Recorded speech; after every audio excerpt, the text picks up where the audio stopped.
सेवदा, जो मेरी डॉक्यूमेंट के हिसाब से बीवी है, एफसून के साथ पूरा दिन गुजार रही है मेरे भाई। समझ आई तुम्हें? पर एफसून को ये नहीं मालूम कि मैं शादीशुदा हूँ। क्या विल्सन बीमारी हो सकती है ये? वो क्या होता है? यानी आम तौर पर ऐसा होता है कि हमारी बॉडी खाने से कॉपर लेती है, फिर उसे वेस्ट कर देती है, लेकिन इस बीमारी में ऐसा नहीं हो पाता। कहीं ना कहीं किसी ऑर्गन में जमा हो जाता है। लेकिन अगर ऐसा होता तो जिस्म पर नीले जालनुमा खून की नालियां निकलती जो यहाँ नजर नहीं आ रही। अब तक गई नहीं तुम? मैं निकलने वाली थी, एफसून से मिली फिर। मुझे सेवदा बहुत अच्छी लगी, बहुत प्यारी है ये। तुम तो इनसे शायद मिले हुए हो ना?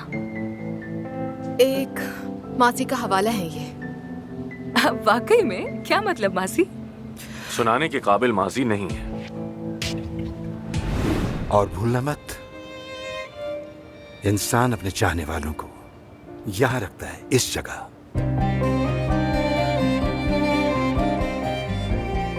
चाहे वो जहां भी चले जाएं।